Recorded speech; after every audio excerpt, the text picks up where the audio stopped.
Graça e paz, boa noite a todos.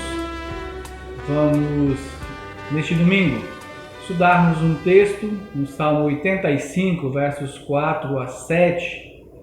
E espero que com ele seja uma certa continuação daquilo que vimos no domingo passado, sobre crer como uma evidência espiritual, de alguém que crê nas promessas, crê na palavra do Senhor.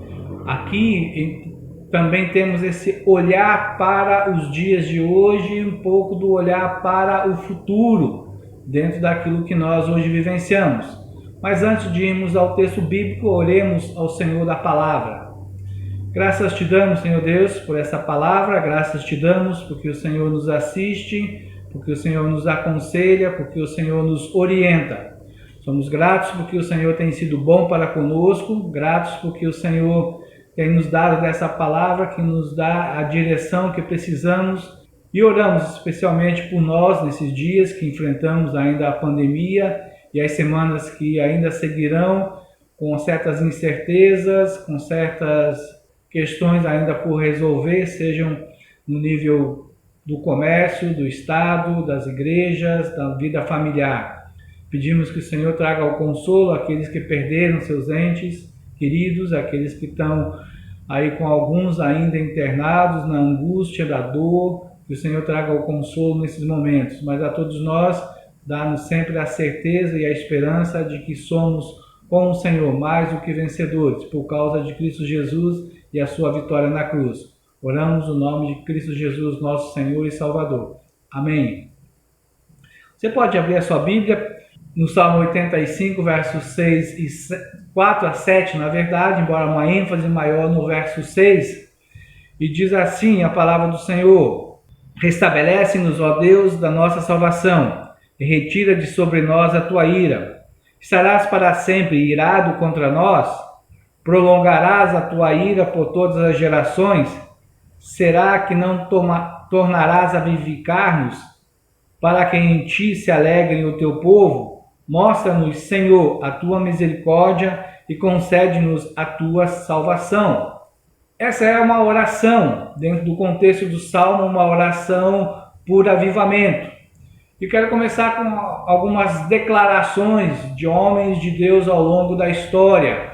Começamos com John Stott, e ele vai definir o avivamento ou reavivamento como uma visitação inteiramente sobrenatural do Espírito soberano de Deus, pelo qual uma comunidade inteira toma consciência de sua santa presença e é surpreendido por ela. Os inconversos se converterão do pecado, arrependerão-se e clamarão a Deus por misericórdia, geralmente em números enormes e sem qualquer intervenção humana. Os desviados são restaurados, os indecisos são revigorados, e todo o povo de Deus, inundado por um profundo senso de majestade divina. Isso manifesta em suas vidas o multifacetado fruto do Espírito, dedicando-se às obras, às boas obras. Então pensamos disso, que avivamento é algo que acontece unicamente no meio do povo de Deus. O Espírito Santo renova, reaviva e desperta a igreja sonolenta. É uma revitalização onde já havia vida. Quando há esse impacto da obra do Espírito de Deus na igreja, os resultados imediatos desses avivamentos são sentidos não só no povo de Deus. É entendido muito além, no sentido de que as pessoas, a comunidade ao redor vão perceber a realidade de Deus, que Deus está presente. Veremos também uma oração fervorosa e um louvor muito mais sincero. Haverá convicção de pecado na vida das pessoas, um profundo desejo por santidade, um aumento muito perceptível do desejo da pregação do Evangelho. Também acrescentamos aqui, de maneira as palavras do Dr. Heber Campos, podemos dizer assim, que ele acertadamente ele comenta que o reavivamento começa na igreja e termina na comunidade maior onde ela vive. Os efeitos do reavivamento são muito mais perceptíveis nas mudanças morais que acontecem na região ou num país onde esse reavivamento está acontecendo. Ele não se limita simplesmente aos membros das igrejas atingidas pela obra do nosso Deus. Ele causa impacto em toda a comunidade onde a igreja está inserida. A Gerhard von Göring, na verdade, ele fala dessa maneira: o que é que os irmãos querem aqui no Brasil? Um fortalecimento físico ou emocional? Um reavivamento espiritual e piedoso? O que queremos ver aqui é Deus trabalhando em nosso meio. O que se necessita aqui, então, estão pensando apenas em uma renovação litúrgica? Quando se fala em reavivamento, será que nós estamos apenas descontentes com o passado?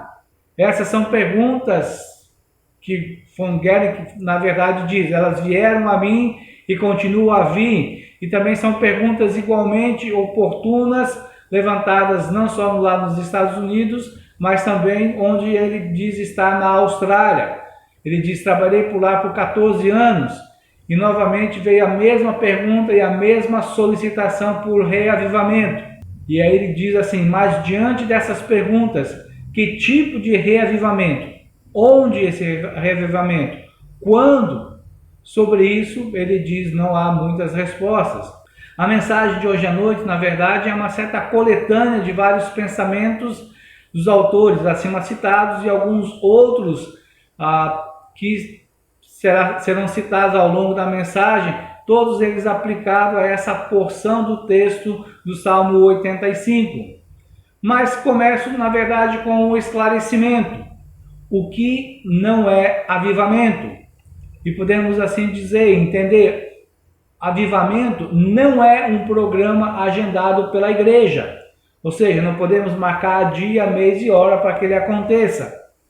Avivamento não é uma mudança doutrinária, no sentido de que se haver avivamento, então vai haver mudanças de doutrinas, de jeito nenhum. Avivamento não é uma mudança litúrgica, ou seja, temos que mudar todos os hinos, parar de cantar hinos, parar de cantar corinhos, inventar alguma outra coisa, uma outra metodologia de quando a igreja tem o seu culto público. Também não é isso. Avivamento não é uma ênfase carismática unilateral, ou seja, de um grupo de pessoas com carisma tentando fazer alguma coisa sem que a maioria das pessoas estejam sendo tocadas por essa verdade. Também não é isso. Avivamento não é modismo, ou seja, porque aconteceu aqui ou está acontecendo lá, nós também temos que ter. Não é uma questão de moda.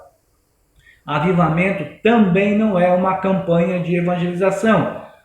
Porque muitas vezes eu digo, quando a igreja começa a se mobilizar, começa a evangelizar ao seu redor, os seus parentes, os seus amigos, então acha que isso é avivamento. Também não é. Vamos entender o Salmo 85 nesse bloco dos versos 4 até 7. Mas para isso vamos entender todo o Salmo 85, dos versos 1 a 3. Os filhos de Corá, na verdade, ele traz uma lembrança de um tempo passado de misericórdia, da misericórdia de Deus, de um tempo em que Deus derramou a sua bênção na terra de Israel, um tempo de viver o perdão e a expiação dos pecados, um tempo de paz, de gozo, pois a ira de Deus estava apaziguada e não sendo derramada. Já os versos 4 a 7, que é o texto da nossa mensagem, é uma oração, e os filhos de Corá oram sobre a necessidade presente de uma outra visita da graça, do amor, do perdão do nosso Deus, da sua misericórdia. Os versos de 8 a 11, há um compromisso em que o salmista, na verdade, canta do futuro, um louvor pelas respostas a essa oração de avivamento. Então, os versos de 8 a 13 nos colocam esse compromisso. E parte realmente dessa questão é algo que nos interessa. Nós também temos que olhar para o nosso futuro, para o futuro dos dias que nós que estamos aqui viveremos nesse mundo pós-pandemia. O que nós queremos? Já estamos pensando em um compromisso de louvor por respostas às nossas orações de hoje, do presente. Os versos 4 a 7 têm um pedido central. Você pode ver aí, realmente, os salmistas, eles dizem, na verdade, vivifica de novo. Ou mais literalmente, ele quer dizer assim, retornar a nos fazer vivo de novo.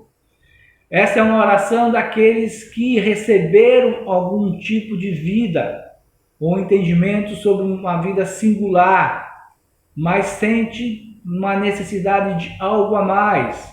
Podemos dizer que essa é uma oração daqueles que receberam a vida pelo Espírito Santo, mas entendem que não estão vivendo cheios do Espírito. É uma oração daquelas pessoas que dizem que já sentiram o prazer e a alegria da nova vida, mas hoje estão suspirando por algo mais. O pedido, na verdade, vem baseado no entendimento desses homens que escreveram o Salmo de que a ira de Deus está sobre o povo. E é isso nós vemos realmente nos versos 4 e 5. Esses salmistas são testemunhas vivas de que Deus não exerce compaixão, que Deus está punindo e castigando o pecado do povo, porque eles se desviaram da lei, eles quebraram a aliança, né, que Deus fez com o povo, desde lá de Moisés. Esse salmista entende que o povo abandonou Deus quando Deus lhes dava o seu melhor. Que eles deixaram o Deus da bênção enquanto provia comida em abundância, certas farturas, os guardava das guerras e começaram a adorar e a criar templos e altares para deuses de outros povos, os falsos deuses. Então podemos dizer que há um clamor em todo o Salmo que busca uma resposta para uma pergunta: até quando ficaremos debaixo da ira do Senhor? Talvez possamos pensar nisso nos dias de hoje. Até quando ficaremos debaixo dessa pandemia? Até quando realmente ficaremos sufocados por isso que está assolando todo mundo? Será que vai passar? Será realmente que uma vacina será descoberta e poderemos daqui para frente estarmos talvez livres se formos todos vacinados? Por que essa pandemia veio sobre todos nós? Talvez seja uma pergunta no coração de alguns. A razão dessa pergunta por parte dos salmistas é para que o teu povo se alegre em ti. Eles levantam a questão, eles levantam a pergunta, mas eles têm uma razão para isso. Porque eles querem que o povo se alegre em Deus. No verso 6, a segunda parte. Eles suplicam a Deus que faça isso pelo bem do seu povo. Há uma oração confiante de que Deus vai tirar a sua ira de sobre a nação. E quando isso acontecer, haverá mudança de comportamento.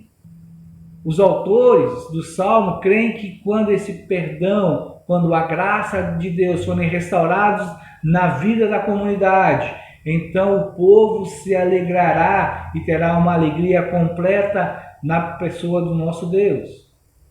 Pensando especificamente nos versos 4 a 7 do Salmo 85, podemos pensar uma proposição para este bloco. Uma oração por avivamento reconhece que Deus intervém com sua ira e clama pelo derramamento de sua graça salvadora. Algumas perguntas honestas podemos fazer acerca dessa oração de avivamento. Na verdade, vamos nos restringir somente a 3 perguntas que queremos sejam honestas para entender essa oração de avivamento e como ela pode se aplicar a você e a mim que vivemos esses dias. Primeira pergunta: o povo de Deus precisa de derrota, de aflição, de opressão para permanecer firme espiritualmente? Os versos 4 a 5 nos mostram algo interessante. Ele pede: restabelece a nós a tua salvação, retira de sobre nós a tua ira. Continuará contra nós a tua ira? O Senhor vai prolongar para os nossos filhos e netos a tua ira? É claro que essa composição salvação e ira vai envolver até os versos finais, lá até o verso 13. Estamos vivendo um tempo que podemos chamar de esfriamento espiritual, ou na verdade, o nosso antes pandemia era bastante caracterizado por esse esfriamento espiritual, essa apatia espiritual. E aí nos lembramos lá de Apocalipse 3:4, quando o mensageiro de Cristo foi à igreja em Éfeso e disse que Jesus tinha algo contra ela. Vocês abandonaram o seu primeiro amor. Quando isso acontece, o pecado abunda e o amor se esfria de muitos. Quando isso acontece, os crentes abandonam a sua íntima comunhão com Deus, vão se apartando da santidade. Eles vão se fazer presente nos cultos, adorando, louvando, orando mais da boca para fora, com o coração longe.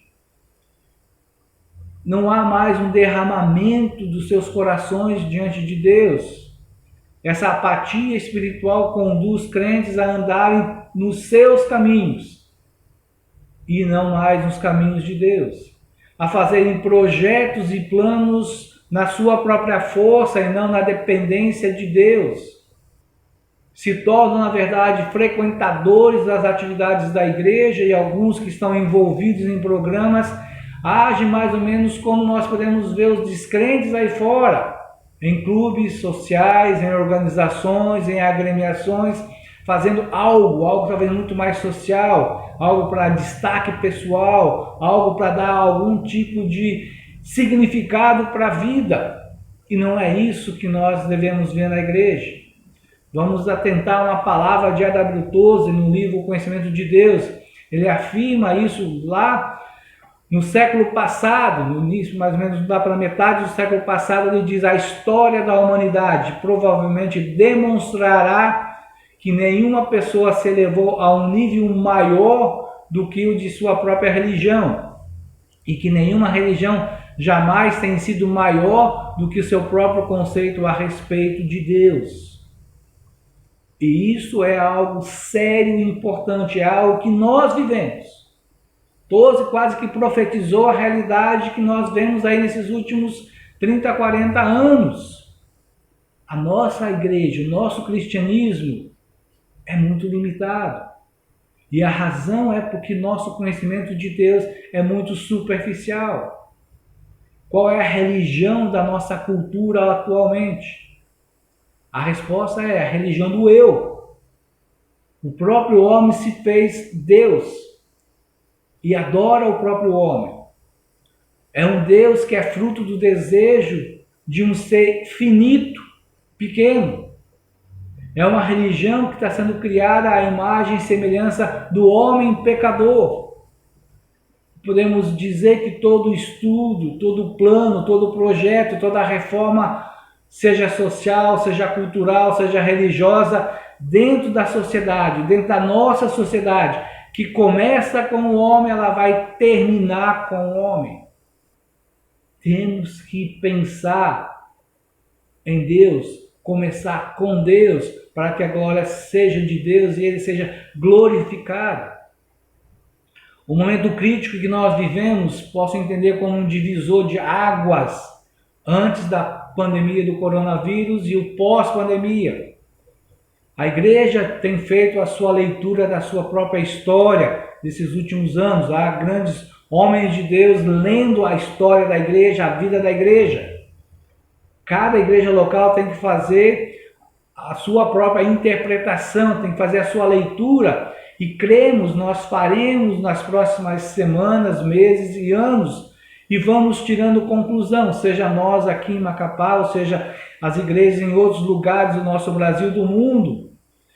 Penso eu que nós podemos considerar alguns pontos prévios de uma conclusão. A igreja que vivia confortavelmente em muitos lugares desse mundo de Deus, isso a levou a se conformar muito mais com o mundo do que com o seu Senhor e Salvador Jesus Cristo.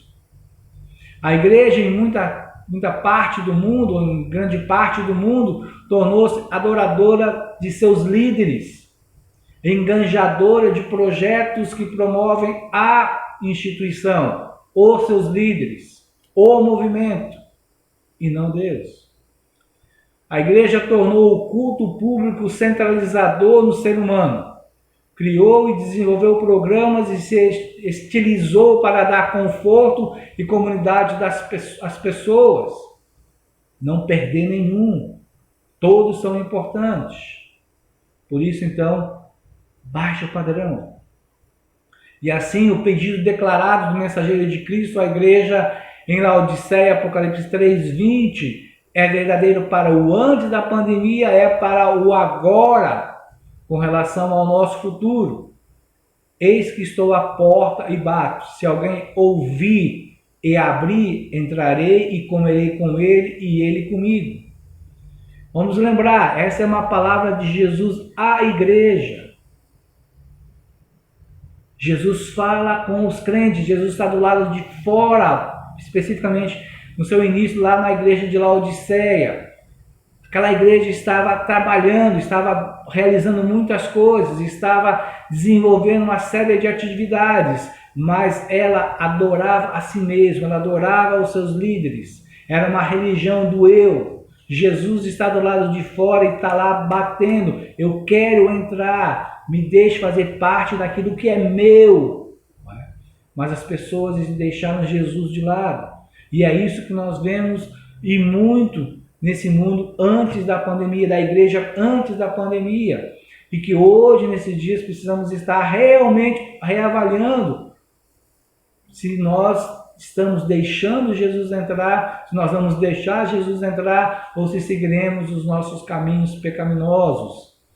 É para nós, crentes, também uma palavra muito mais individual, para que você, como crente, Jesus dizendo assim, olha, deixa eu entrar na sua vida, fazer parte da sua vida. Eu sou o teu Salvador, o Espírito meu habita em você, mas você está vivendo para você e segundo você. Confesse os seus pecados. Torne Jesus parte da sua vida. Quando nós agora chegamos, já nos vemos colocando os primeiros passos no pós-pandemia, crentes, igreja, devemos estar sim escutando a voz do Senhor Jesus, que chama por nós, batendo a porta com a sua mão, dizendo, eu quero entrar, deixa, eu quero conviver, eu quero comer com você, eu quero ter comunhão com você. Mas também pensamos que em alguns lugares a igreja não tinha uma atuação, ou não existe, ou era de pouca expressão devido às pressões da religião dominante. E aí podemos começar a pensar que esse momento nos diz que o Deus da Bíblia, odiado e rejeitado antes da pandemia, passa a ser um Deus que começa a ser conhecido pelo seu poder, pelo seu amor, por ver realmente que a igreja do Senhor Jesus, em suas muitas ações, revela um Deus de perdão, de graça e de misericórdia. Claro que isso não implica em que multidões se tornarão filhos de Deus, mas sim em que um bom grupo está reagindo de uma maneira mais simpática, tolerante ao Deus da Bíblia. Quem dera alguns deles realmente venham a ser convertidos pelo Senhor. Penso que devido a essa pandemia, em alguns lugares tão distante de nós, o Espírito Santo soprou sua graça levando a palavra do Evangelho do Senhor Jesus. Confrontou pessoas com seus pecados e lhes abriu os olhos para que pudessem entender que estavam pecando contra o Deus verdadeiro. Agora, muitas pessoas desses lugares estão concluindo que há um Deus verdadeiro e que Jesus morreu e ressuscitou para lhes trazer o perdão e uma nova vida. Graças a Deus por isso. Podemos começar a pensar nisso também. Agora, na palavra dos salmistas, na verdade, há uma inquietação. Não tornarás a vivificar-nos? Zacarias 10:1 tem uma palavra dizendo assim, pedi ao Senhor chuva no tempo da chuva serôdia. Sim, ao Senhor que faz relâmpagos e lhes dará chuvas abundantes, e a cada um erva no seu campo. Quando Deus começa a intervir, um tempo de inquietação em um determinado lugar, quando nós começamos a ver o orvalho caindo, quando nós começamos a ver a floração acontecendo em certos campos da seara do Senhor, é tempo de orar, de pedir: Senhor, não retenhas a tua mão, dá-nos uma chuva completa, não deixe nenhum desse lugar secar. E é isso que devemos começar a orar e a pensar sobre lugares muito distantes, e que a palavra está entrando porque o confinamento, o isolamento permitiu que muitos pudessem ter um acesso maior à palavra, à busca pela palavra. Que essa chuva realmente seja abundante em muitos lugares. A segunda pergunta: devemos orar por um avivamento? Será que o Salmo nos leva a isso? Será que podemos concluir que há esse pedido de que nós possamos orar por um avivamento? Só quero voltar aí ao verso 6, a primeira parte, que já falamos pelo menos 2 vezes. Será que não tornarás a vivificar-nos? É possível que essa pandemia que hoje vivemos seja o início da resposta de Deus às orações que muitos crentes consagrados e piedosos fizeram nas últimas décadas. Lembro nós mesmos aqui, em algumas orações, principalmente as orações de sábado pela manhã, quando um pequeno grupo se reunia, a nossa oração é: Senhor, aviva a obra entre nós, no nosso estado, na nossa cidade. Queremos ver o teu poder, queremos ver a tua glória, queremos ver pessoas se dobrando adiante do Senhor, rendendo suas vidas ao Senhor, buscando a palavra para estudar. Eu sei que em muitos lugares pessoas estavam também orando, buscando e pedindo essa intervenção de Deus. Fizeram seus clamores, pois a visão que tinham da igreja é que havia muitos crentes, entendendo, regenerados, mas que estavam espiritualmente adormecidos. Estavam, sim, muito mais preocupados com os cuidados do mundo, as pressões da sociedade, as questões financeiras, econômicas e suas angústias, os problemas das suas famílias, a reavaliação do conceito familiar, preocupação com seus filhos, com suas crianças, com a educação dos seus filhos. Tudo isso pode levar muitos de nós crentes a um sono espiritual. Na verdade, penso eu que deveria ser bem diferente, que isso deveria trazer uma insônia espiritual, que nos levasse a orar, a ler mais a palavra, a buscar o Senhor em oração, muito mais a oração secreta, particular, a buscarmos cantar mais ao nosso Deus. Mas o coração pecaminoso prefere o errado. Por isso, em vez dessa insônia espiritual nos despertando para uma vida com Deus, nos deixamos abater pelo sono espiritual. A oração é necessária para os crentes vacilantes. Podemos pensar acerca de uma oração necessária, importante. Temos que ser despertados, e um despertamento é uma volta àquele estado de salvação e de alegria em Deus. Podemos lembrar, eu quero citar aí o despertamento espiritual que houve na época do rei Josias, ali está lá em 2 Reis, capítulo 22 e 23. Um homem piedoso que começa uma grande reforma espiritual, e ela vai realmente acontecer em toda a nação de Judá, e isso vem pela leitura e pela leitura da palavra e pela compreensão de que estavam errados, que não estavam cumprindo os requisitos da aliança, e entenderam que essa palavra traz a vontade de Deus. Josias é um convertido ao Senhor e busca realmente aplicar a palavra e praticar a palavra, trazendo reformas espirituais não só para a sua vida, não só para o palácio, mas para todo o povo, de maneira que a sua vida, a sua conversão ao Senhor, a sua volta ao Senhor, a sua piedade fez com que Deus não destruísse no sentido de levar para o cativeiro babilônico a nação de Judá nos dias de Josias. Foi protelada para mais tarde. O que Deus fez, um avivamento, e como Deus abençoou esse homem Josias. Então, uma oração por avivamento, como nós vemos realmente dentro da vida de Josias, é necessária. E devemos realmente orar para que Deus possa trazer esse avivamento. E dessa maneira possamos ver muitas pessoas que têm o mesmo caráter piedoso do rei Josias. Talvez muitos não serão líderes renomados, presidente, governador, prefeito, mas serão homens que influenciarão a sua família, o seu contexto social, o seu local de trabalho. Mas também dizemos que essa oração ela é necessária para os não crentes. Podemos pensar o quão horrível é quando pecadores que vivem na miséria do pecado venham e se sentem imóveis nos bancos das nossas igrejas e debaixo da pregação da palavra de Deus estejam ali sem medo, sem se oporem a qualquer oração das pessoas diante de Deus. Há inúmeros deles visitando, indo e vindo aos prédios das igrejas. O peso do pecado não é sentido por essas pessoas. A imagem do inferno em trevas, em fogo, em dor, não é real para essas pessoas.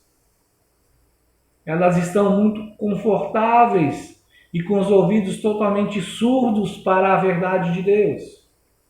Posso também entender que há uma multidão de não crentes que não visita a igreja, não vai a um prédio da igreja. Talvez alguns dentre essa multidão possa ir para um encontro numa casa, para um acampamento, mas o que temos que lembrar, Deus existe, mas tem em minha vida, eles estão dizendo, não se importam com Deus. Talvez dentro dessa multidão de não crentes, muitos questionam a existência de Deus. Mas se o Senhor se agradasse em nos reavivar, em trazer um avivamento à nossa cidade, ao nosso estado, ao nosso país ou outros rincões do mundo, esse estado de coisa mudaria. Esse mundanismo, essa apatia, essa ingratidão, essa intolerância para com Deus mudaria. Você crê nisso? Você pode olhar para o hoje e para o futuro com os olhos de Josué e Caleb. Crê que Deus pode fazer uma mudança, que Deus pode trazer um avivamento. Também podemos pensar, e quero que você pense sobre os descrentes novamente. Pense que essas pessoas estão espiritualmente mortas. Não há para elas esperança, a não ser que o Deus da salvação responda a nossa oração. Vamos lembrar de uma palavra de O. Hallesby, no seu livro Oração. Ele diz, tenho para mim que ninguém há de mais pobre do que aquele por quem ninguém esteja orando. Eu posso engrossar o mais pobre, que Hallesby fala, com o mais miserável, o mais esquecido, o mais triste, o mais desafortunado. Se não há pessoas orando por outros, essas pessoas são pobres, miseráveis, esquecidos, tristes, desafortunados. João 5,22, o Senhor Jesus diz, pois assim como o Pai ressuscita os mortos e os vivifica, assim também o Filho vivifica aqueles que quer. Temos que crer nisso, crer que realmente Deus pode salvar os perdidos, os pecadores. A nossa oração por avivamento não é só para o despertamento espiritual da igreja, mas também é para que a obra de Deus se estenda por meio da igreja despertada para o mundo incrédulo, para que pessoas sejam salvas pelo Senhor Jesus Cristo. Nossa terceira pergunta, quais são os resultados da oração por avivamento? Vamos lembrar que o verdadeiro avivamento traz toda a honra a Deus. Nos vários lugares onde nós possamos pensar, sobre avivamento, País de Gales, Estados Unidos, entre os Zulus. Podemos pensar realmente nessa questão de que há realmente uma restauração ao temor de Deus. Pessoas ficam buscando acima de tudo a glória do Senhor. E vemos que ações e atitudes são avaliadas realmente por essa expressão. O que eu vou fazer, o que eu estou fazendo, vai glorificar a Deus? É uma pergunta para nós hoje também. O que você faz glorifica a Deus? O que você está fazendo? O que você pretende fazer? Quando você está aí projetando suas próximas décadas de vida, nesse pós-pandemia, você está pensando, isto vai glorificar a Deus? O verdadeiro avivamento vai, na verdade, expor as verdades do Evangelho. Por quê? Porque um avivamento sem retorno às verdades de Deus não passa de aviltamento. Spurgeon, certa vez, disse o seguinte: não há nada de novo na teologia, exceto o que é errado. Também pensamos que o avivamento leva os cristãos a uma profunda santidade. Também pensamos que o verdadeiro avivamento traz abertura, convicção, quebrantamento, confissão e arrependimento de pecado. Acrescentamos que o verdadeiro avivamento traz uma nova vida à ação missionária da igreja. Nas palavras de Jonathan Edwards, nenhum avivamento ou experiência religiosa é genuína se não realçar esse sublime da soberania do nosso Deus em sua graça e seu amor. Na verdade, Jonathan Edwards nos advertiu de dois grandes erros no avivamento. O primeiro erro, grande erro, um mero emocionalismo. O segundo grande erro é dar ênfase não a Deus, mas às respostas humanas. E pensamos então de que o avivamento verdadeiro, genuíno, ele não se preocupa com a glória do homem, ele se preocupa, na verdade, com a glória suprema de Deus. Quando esse reavivamento não pensa em Deus, ele é, como se diz, um aviltamento. Por quê? Porque queremos sim que a igreja realmente viva isso para a glória de Deus. O que nós aprendemos desse bloco de versos do Salmo 85? Que os filhos de Corá se juntaram para compor essa canção. E que nessa canção eles colocaram uma oração, que é os versos 4 a 7. E essa é uma oração de homens, mas de homens comprometidos com Deus. E podemos dizer então que nenhum movimento, ou na Bíblia, ou na história da igreja, começou sem que Deus tivesse chamado, apontado, qualificado e constituído líderes para o povo. Deus faz uso de sacerdotes, de profetas, de apóstolos, pastores e evangelistas, como nós vemos na palavra. Por quê? Porque o povo tinha necessidade dessas lideranças. Deus usou pessoas que não traziam títulos, pessoas simples, e que Deus realmente os tirou de um serviço e os colocou em uma posição. Foram apontados por Deus, foram capacitados por Deus, porque foram chamados por Deus. Então nós que somos líderes na igreja, pensamos aí nos pastores, diáconos, professores, evangelistas, líderes de departamentos, ou qualquer outra função em que haja uma responsabilidade, vamos pensar dessa tremenda responsabilidade que pesa sobre os nossos ombros. Somos líderes, então somos chamados a orar por um avivamento entre o nosso povo. Devemos tomar essa oração do Salmo 85 como a nossa oração para que Deus haja no meio do nosso povo, do rebanho que nós trabalhamos, com que nós trabalhamos. Também aprendemos que orar para que Deus possa realmente nos vivificar. Estamos num momento histórico da humanidade.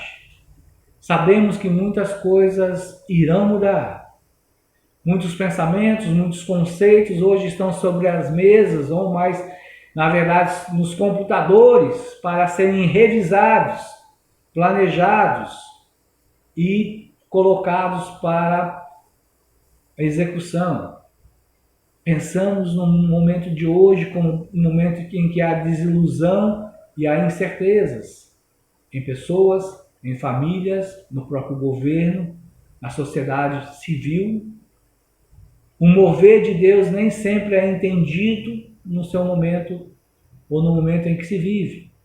Algum tempo teremos para avaliar, para pensarmos, para termos algumas conclusões do porquê Deus nos deu essa pandemia, por que ela veio sobre nós, o que é que Deus nos diz para nós, o que olhamos desse salmo, daquilo que Deus nos fala. Há um passado de alegria, de bonança, de festas, de fartura, mas há um tempo agora de perda, de falências, de morte, de dor.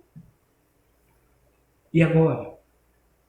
Aí os filhos de Corá, na verdade, escrevem essa canção pensando no passado, no presente e olhando para o futuro. O meu desafio para você, para mim, para nós como igreja do Senhor Jesus, é para orarmos com os filhos de Corá. Hoje, no presente, aguardando os resultados para o futuro, como diz aí os versos de 9 a 13, em que haverá paz, temor de Deus, graça, verdade, justiça, misericórdia e salvação. A nossa oração deve desejar que a palavra de Deus, a palavra viva que deve ser centralizada na morte e ressurreição do Senhor Jesus Cristo, nosso Redentor, o autor e consumador da nossa fé, que ela realmente seja pregada. Sem a palavra de Deus, nunca haveria reformas como aconteceu, nunca teria acontecido avivamentos como aconteceram. O ponto alto de todos os verdadeiros avivamentos foi esse apego à palavra, esse amor, essa paixão pela palavra de Deus, de estarem realmente comprometidos em estudar e ler a palavra de Deus. Vamos orar na dependência do Espírito Santo de Deus. Ele é quem absolutamente é necessário para trazer vida no Senhor Jesus Cristo. Ele é quem pode restaurar a vida dos crentes adormecidos espiritualmente. Pode de novo soprar nos seus corações o amor por Deus pela palavra. Mas também é esse Espírito que vai usar as nossas palavras, a nossa pregação, o nosso ensino e levar ao coração das pessoas, porque elas devem estar baseadas na palavra de Deus. E dessa maneira, então, ver pessoas sendo convertidas ao Senhor Jesus Cristo. É esse Espírito que capacita os crentes com dons e realmente nos dá condições de entendermos que esse avivamento virá a acontecer. Quando Deus se manifesta através de um avivamento, mesmo aqueles que não são convertidos são tocados e se tornam conscientes do mover de Deus, do agir de Deus, da eternidade sendo vivenciada na vida das pessoas. Por isso podemos dizer nessa conclusão, o avivamento é uma conscientização da presença de Deus. Ore por isso, deseje isso, creia que esse avivamento pode acontecer na sua vida, na vida da nossa igreja, na vida da nossa cidade, do nosso estado, do nosso país e em muitos outros lugares onde a palavra de Deus está sendo verdadeiramente pregada. Oremos. Te dou graças, Senhor Deus, pela palavra do Senhor. Graças por essa oração que os filhos de Corá nos deram. Peço a Deus que em mim e no coração de todos nós que ouvimos a Tua mensagem, possamos ter esse mesmo desejo, essa mesma vontade, esse mesmo querer aconteça em nós. Que o Senhor traga o avivamento. Ó Deus, nós podemos saber pela Tua palavra de que as nossas orações podem ser respondidas. E é isso, na verdade, que nós queremos. Queremos ver pessoas comprometidas com a Tua palavra. Pessoas que desejem essa verdade sendo vivenciada no nosso meio. Queremos ver pessoas, das mais simples até as de alta sociedade, sendo levadas aos pés do Senhor Jesus Cristo, rendendo glórias e louvor ao nome dele. Queremos ver igrejas mais repletas de crentes piedosos, consagrados, que realmente rejeitam o mundo, rejeitam o diabo, rejeitam o pecado, que vivam vidas consagradas ao Senhor. Ó Deus, abençoa essa palavra no coração de todos nós. Eu oro no nome do Senhor Jesus. Amém. E que a graça do Senhor Jesus, a comunhão do Espírito Santo, a sua consolação e o amor de Deus seja derramado sobre o coração de todos nós. Amém.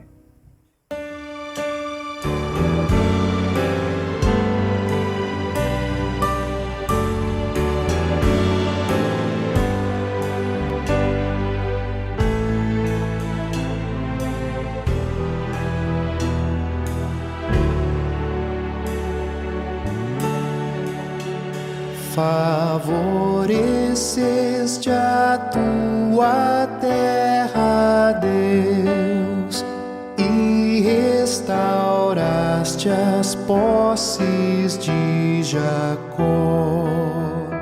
Teu povo perdoaste do mal, cobrindo a multidão do seu pecar, e contiveste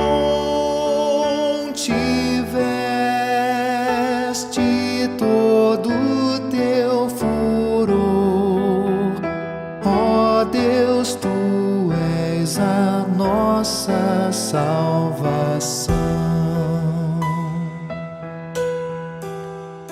De sobre nós retira o teu furor, e vem teu povo restabelecer. O teu furor se prolongará no povo e nas futuras gerações. Não voltarás a nos vivificar, e em ti o povo vinha se alegrar.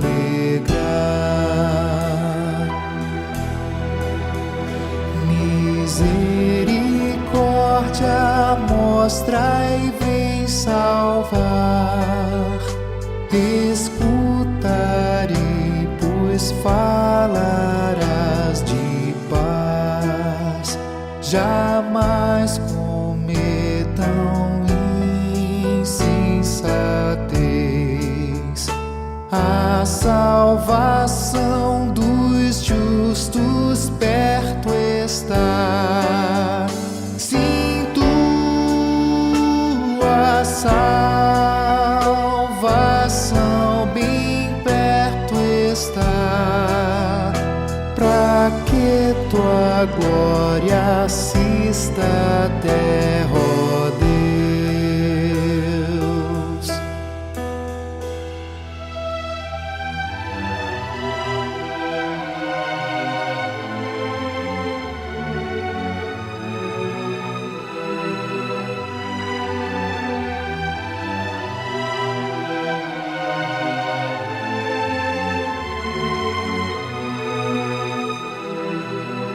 Verdade e graça vieram se encontrar, beijaram-se a justiça e a paz. Do céu justiça baixe o olhar. Verdade sim da terra vem brotar.